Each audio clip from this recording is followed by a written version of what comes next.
with another review. Alright, so this is a 2018 Lexus NX300 F Sport. I hope I said all that right, because that's a mouthful. So, I actually own a 2015 Lexus GS350 F Sport. It had some ticking noises, so I took it into Lexus and they let me borrow this. I was like, bet. So why not do a review on it? I've had it for a few hours, and I'm gonna go over my first impressions of it. As you see, it's got some crazy styling to it. You know, Lexus is really going crazy with their styling now. Everything's really futuristic, meant to make it look like you're, cutting through the wind. It's got a 4-banger inline 4, about 235 horsepower, and 4 seats. Yeah, it's 5 if you really count the middle, but who sits in that little small seat? I'm not used to driving SUVs by no means. I've never owned an SUV. I've never even owned a truck. Everything I have is cars. So for me to roll around in this, it's actually pretty nice. For an inline 4, it actually pulls very well. It doesn't feel sluggish at all. It feels really light on its feet, and I think that's probably the goal of this car, is to be like a nice little nimble car that you get around town with. It doesn't really seem like it's like meant for people who have big families, maybe one kid or a guy who has like some luggage, who's moving around town. But this doesn't feel like an actual family sedan or family SUV by no means whatsoever. Just somebody with some money who wants something nice and not a car. What's actually interesting is that this car, I believe it's a $40,000 SUV, or I wouldn't even call it an SUV, crossover, something like that. And I can see why it'd be worth that much. Let's go take a look on the inside, because this is actually what I really like about it. Besides the styling on the outside, the flares are definitely pretty wide if you look at it as compared to the wheel. But anyways, it's enough outside. Let's go inside. First of all, we got the red and black stitching on the doors, you know what I'm saying? Seeing as it's still a dealer car, they kept the plastic on. There's some red seats. And good thing about the seats is they're heated and cooled, as you would expect with a $40,000 Lexus. It's got a couple of options here. Your blind spot monitoring, and then your lift tailgate, your auto headlights, and your heated steering wheel. And then of course you're gonna have your motorized steering wheel as well. There goes all your windshield controls. Now, I'm gonna hop in here real quick. This is a little bit too much for me, because it's not necessarily a touchpad per se. I mean, it moves, but it has buttons where it can click too, and I'm not a really big fan of that. I actually like the old mouse that Lexus had. Of course, you got all your other options. It feels really cluttered in here with all these buttons. Of course, there's your seat cooler, and then this is how you turn on your air, and then control for one side or both sides, unless you want a dual climate zone. And then here's your screen.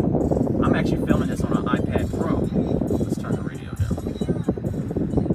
So this screen is actually pretty small. I mean, if you look at it from the driver's point of view, which this is what you would be looking at, and that's kind of like your navigation.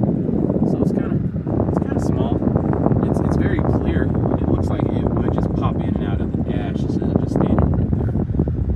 Of course, you got your Lexus clock and all your other stuff, but there's a lot of buttons. There's a lot of stuff that's going on. What's interesting is I had a 2018 Camry, and my Camry didn't even have a CD player, but this car does. So it's pretty interesting.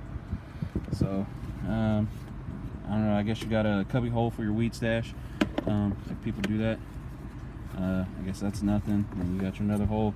Lexus give you a complimentary oatmeal cream pie, so I guess that's good.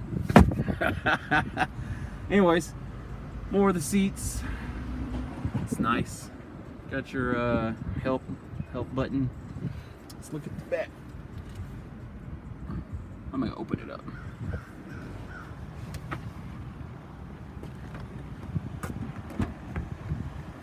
Here's your rear seats. Not too bad for the seat all the way being back. See how I fit in there? It's a bit snug. I am 5'11", and I am right there, but that's what my seat kind of always back. So once again, like I said, it's not really a big kid vehicle. Like if you have like maybe one kid, maybe two at the most, type of vehicle. You got your little armrest. I don't like that. It just kind of like falls damp. So let's look at the trunk space.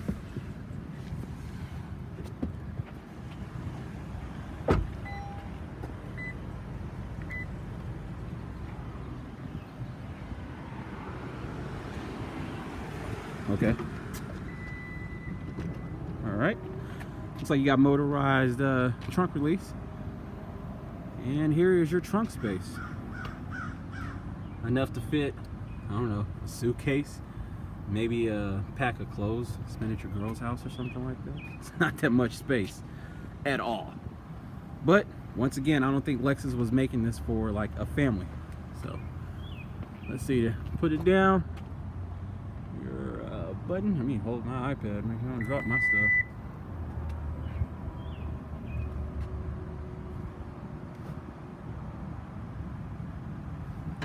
And there you go. Yep, locks and secures. Do like the sunroof on it. Once again, the interior, it's nice.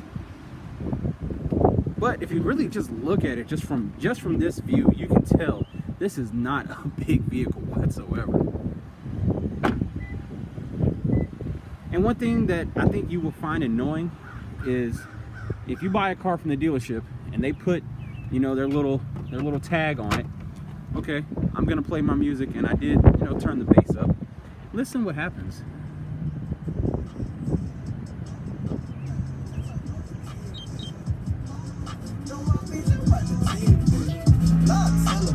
Alright,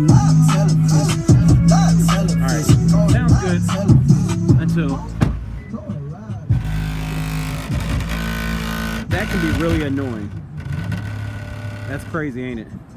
It's probably because the speakers are really close to the door, but yeah, you can just hear it just completely rattling. It's like there's no sound deadening anywhere in between there. Rattling. Yeah. That sounds pretty unbecoming of a Lexus.